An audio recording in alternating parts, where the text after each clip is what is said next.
May Yahweh bless us and keep us. May the Spirit of our God rest comfortably with us. As we take our journey in this land that our ancestors has come in not by their own desire but by force, we're going to talk about how would one verify the content of the Torah, of the book that they read when certain things is mentioned to them, such as someone tells you that the Torah, the prophecy, and the writings relates to you as the person that you say you are, such as being an Israelite, being a Christian, being one of the religious organizations, such as being a Episcopalian, Seventh-day Adventist. In other words, I'm saying that we are the children of Israel, and therefore, how would we verify it to have clarity that we are this as we have said? When we look at the content that we read, we find things are not disjointed, but we find that the story and how the story is developed, the description and what we will use will bring us to that clarity of who we are, and that what we're saying has validity and it holds strength in that we have claimed to say by words that we and that book that we read out, we're saying and claim that that book is ours. And so going forth and proving it to ourselves to where it takes away all doubt is what we will be doing this evening. So we like to open up with a prayer. Yahweh God, we thank you for this day, and we pray that the Spirit rest upon us. Yahweh God, we look into the earth and we see the physical, but Yahweh God, is so much that we don't see. And in that which we don't see is to teach us our vulnerability. Yahweh God, we pray and ask you for your guidance, that your Spirit be upon us, that we may walk through the straight and narrow path. May you have mercy upon us. May the Spirit rest upon us. May we walk by your grace, that we may have the spirit of obedience, that we will, though we walk through the shadow, through the village, through the valley, through the darkness, Yahweh God, your Spirit will be with us that we might overcome. May Yahweh bless each and every one of us in our endeavors to keep and to engrow ourselves in the Torah, that we might remember the days that was long past that we have forgotten. But through these writings, may Yahweh God, who is God, that has said some wonderful things. Yahweh God, we thank you that in this land that we can identify by that which has been written down so long ago. May Yahweh bless us and keep us and strengthen us. May the Spirit of our God rest upon us. May we walk through the straight and narrow path. May the spirit of obedience, that we might serve him as he will have us serve him. Amen. So, let us give verification, and how we will do this is by the content that is written in this book. When we start from the beginning, we know that God, Yahweh God, talks of a nation of people And this nation of people that he talks about, and he tells them in Genesis chapter 12, and I must start from there because that's where it starts. The verification of it is that where it starts. In Genesis chapter 12, verse 1, it says,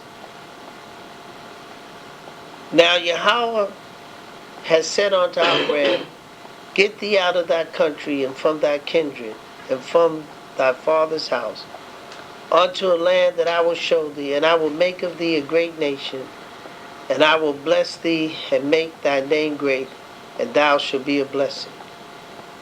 And I will bless them that bless thee, and curse him that curse thee, and in thee shall all the families of the earth be blessed. And what this is saying is that at the very start, Yahweh God talks of a nation of people. And therefore, we are not looking for anything other than this that we would call a nation. A people that Yahweh God. We also will go to Genesis chapter 15 and see that Yahweh God talks of the expansion of their territory, and at Genesis 15 verse 18, and it says what?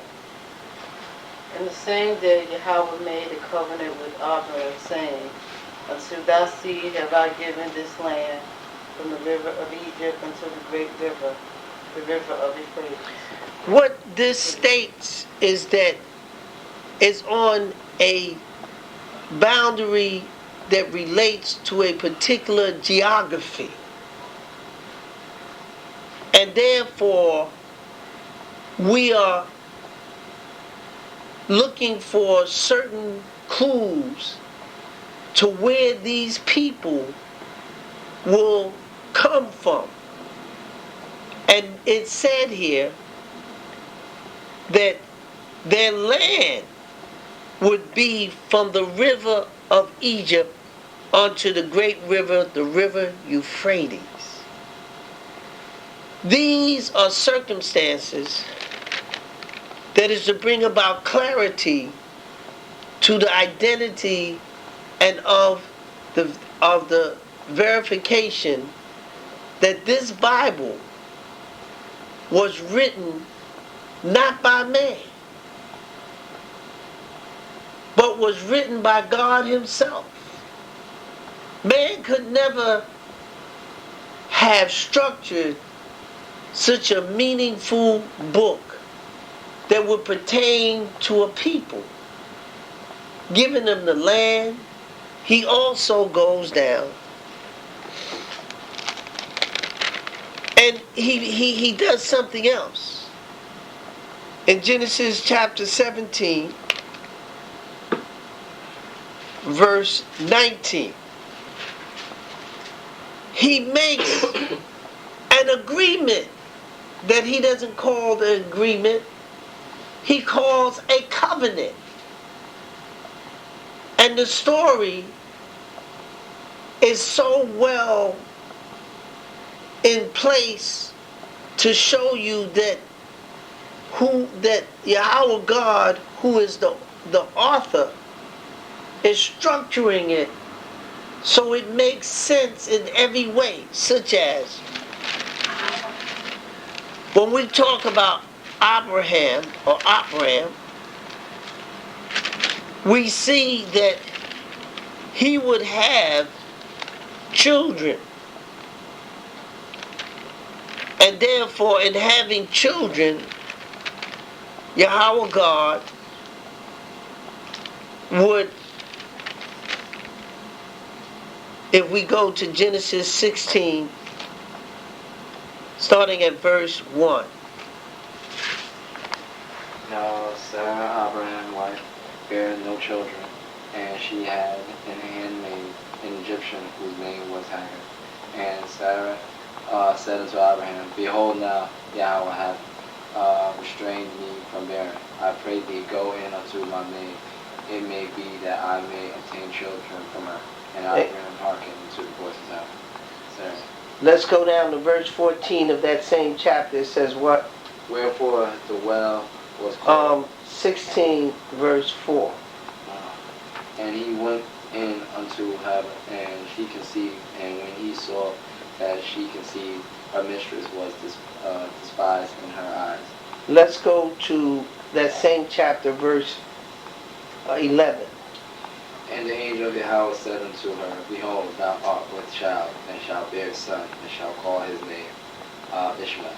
So Yahweh God, to make the substance of what we're reading so it could have strength, this story could not be a fragmented story because it's following everything from the beginning as we read it, and it's all connected.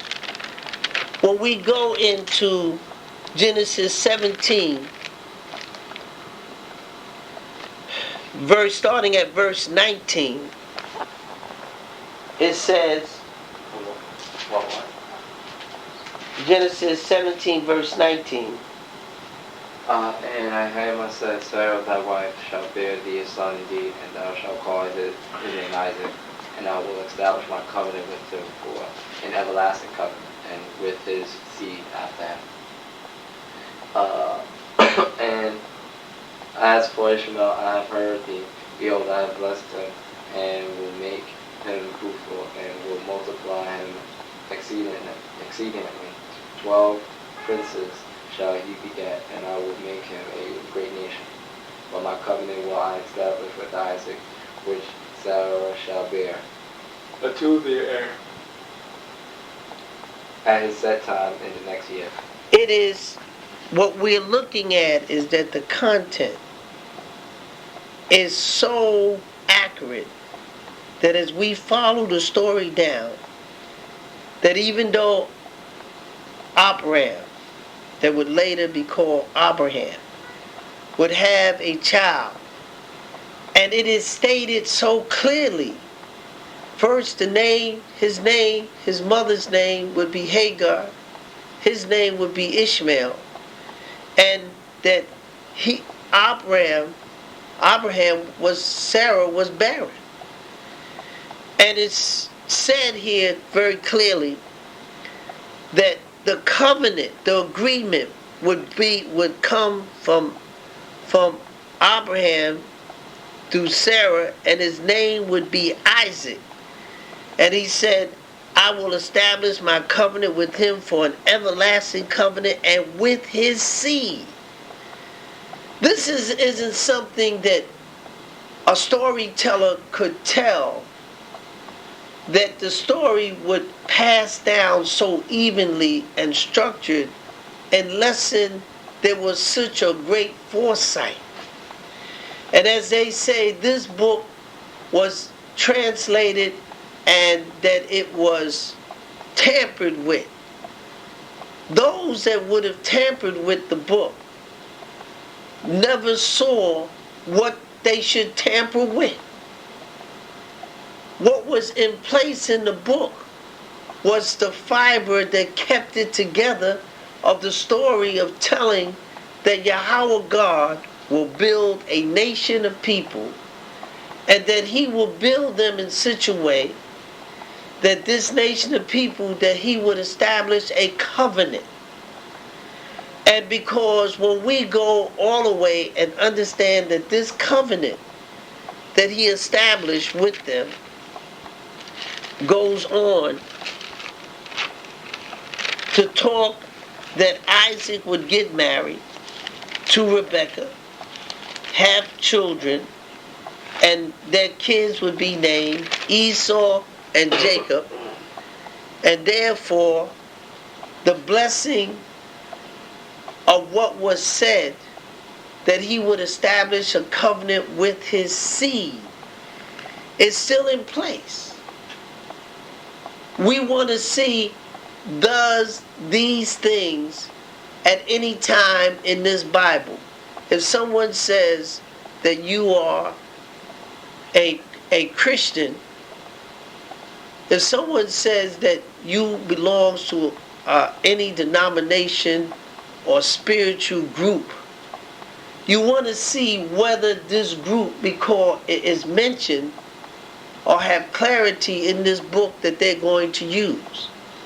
I'm saying that this book that we call the Bible clearly lays out that Yahweh established a nation of people that comes down to Isaac, and Isaac has two sons, Esau and Jacob.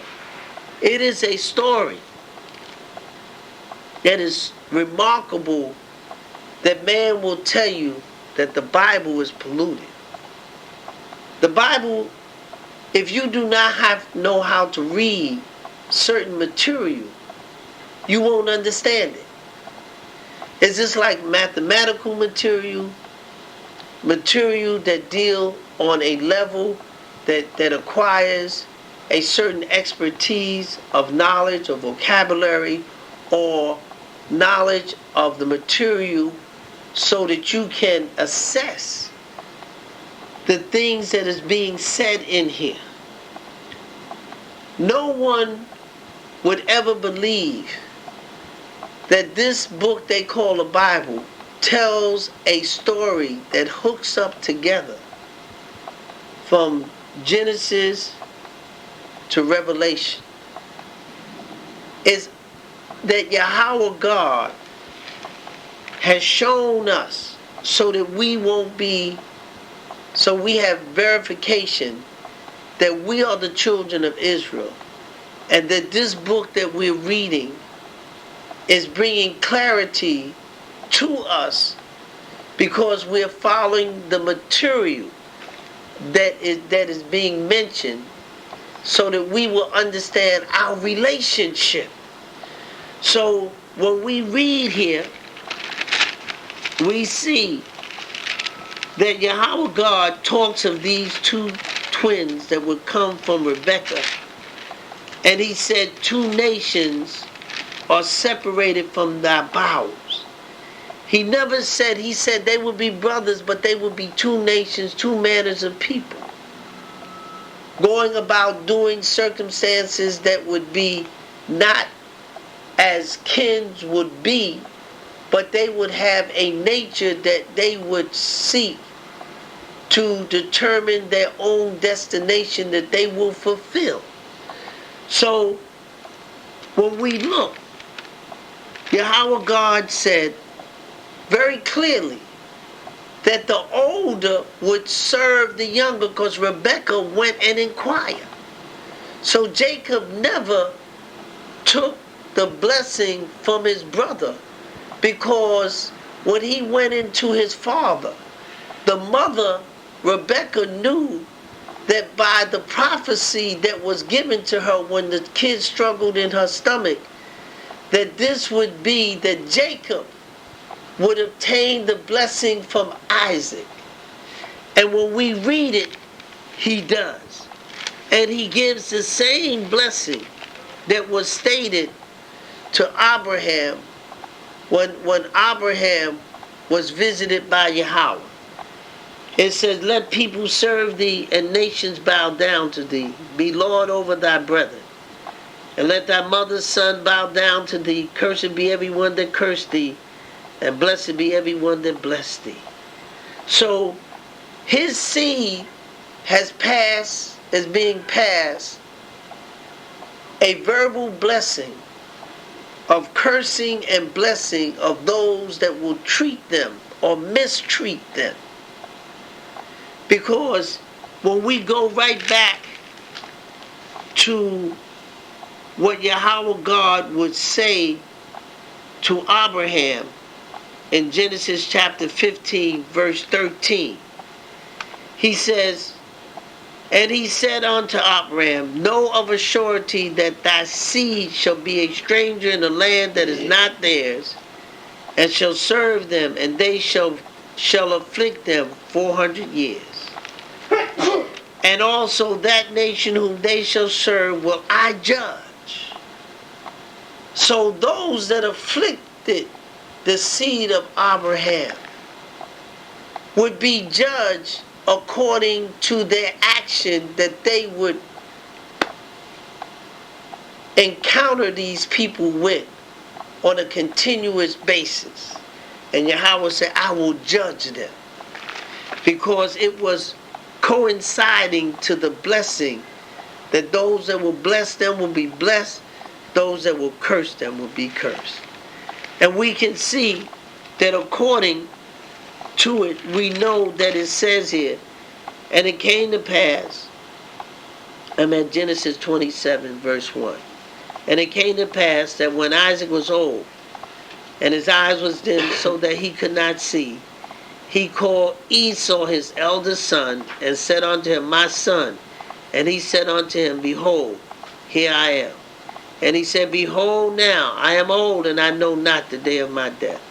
Now therefore take, I pray thee, thy weapon and thy quiver and thy bow, and go out to the field, and take me some venison. So he tells him, and he says, and it came to pass, and Rebekah spake unto Jacob, and I'm at verse 5. And Rebekah heard when Isaac spake to Esau his son, and Esau went to the field to hunt for venison to bring it. And we can see that Rebekah, knowing the prophecy that when the children struggled in her, and she inquired of Yahweh, as it says, and the children struggled together within her. I'm back at Genesis chapter 25, verse 22. And she said, If it be so, why am I thus? And she went to inquire of Yahweh. And Yahweh said unto her, 2 nations are in thy womb, 2 manners of people shall be separated from thy bowels, and the one people shall be stronger than the other, and the elder shall serve the younger. That was prophecy by Yahweh God. So Jacob never stole what was prophesied. It is by the decree of Yahweh God that these things are done by his will. That's why he says, your ways are not my ways, nor your ideas my ideas. And this, and as we cross-reference this great and awesome book, we find that Yahweh God talks to man so that man, as he see the things being done, he doesn't become to say, well, this should be done this way. Yahweh God is not being judged by man. Yahweh God judges man. Man cannot judge Yahweh God. That's what he says him. In Isaiah 55 verse 8, he said to them concerning the things that they would behold, so that man would not become stiff-necked and say, how dare God do this? What does he say here? Verse 8. For my thoughts are not your thoughts, neither are your ways my ways. That's said Yahweh. See, so Yahweh saying, I'm not going to do things the way you think I should do. I don't think like you. Go ahead. Seek ye... No, verse 9. For as the heavens are higher than the earth, so are my ways higher than your ways, and my thoughts than your thoughts. Okay, see, so Yahweh God is telling man, he said, man, my thoughts and the way I'm going to deal with things, the worst thing you can do is judge Yahweh God on how you think he should do it. It ain't going to work out that way. He has clarified his position with you so that you don't err by telling Yahweh God or murmur against him of how he should do things. Can you understand what I'm saying? So Yahweh, this is right here. You understand? Because he is moving the circumstances to where it best fits him, because he is the creator of it all. So as we go back, we see that Esau, the eldest son, would not receive the blessing. But as we see here, when Jacob receives the blessing, it says that Esau would take a stiff approach towards his brother, not anybody else. He would take a position, as it says in Genesis chapter 27 verse 41. He would take a position, and that position is stated as Genesis what? 27 verse 41. And Esau hated Jacob because of the blessing wherewith his father blessed him. And Esau said in his heart, the days of mourning for my father are at hand. Then will I slay my brother Jacob. Yes, he said that. And see, the whole thing is that no place in this book to make verification that is clear. It talks that they are brothers. We can see when we read on, even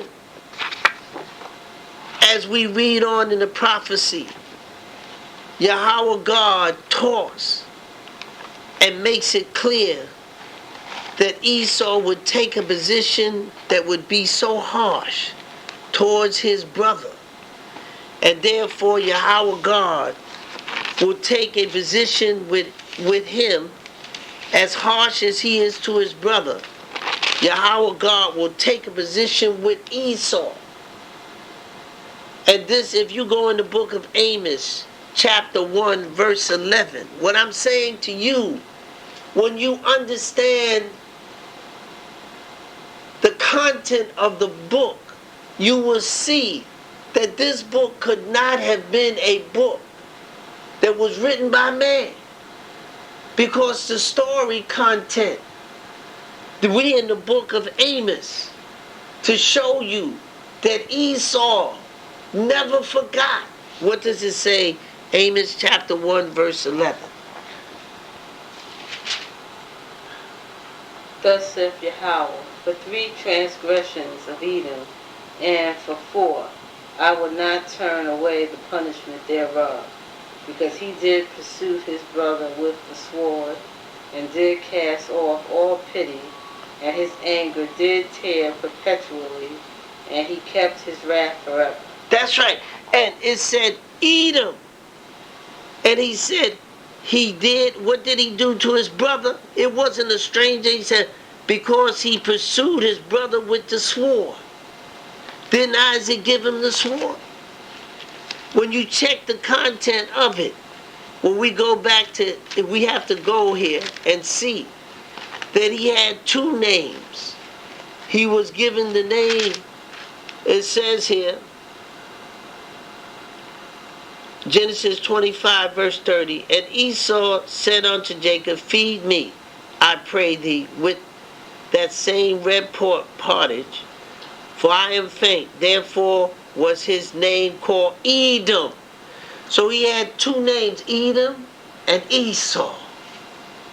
And when we look in the book of Amos chapter 1 verse 11, and he said, and thus said Yahweh, for 3 transgression of Edom.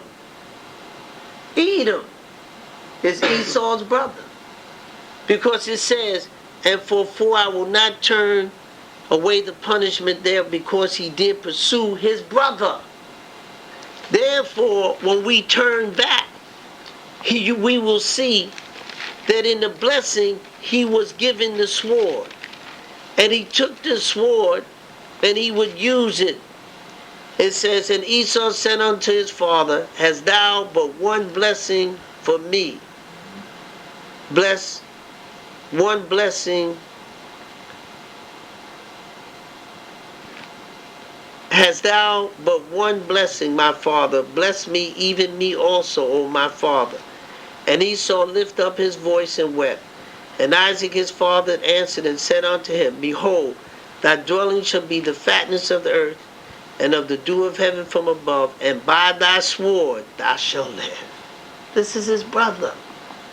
Man could not have written that. When people tell you that there was no Jacob, there was no Israel. When we look at the story tells an absolute fact that it could not have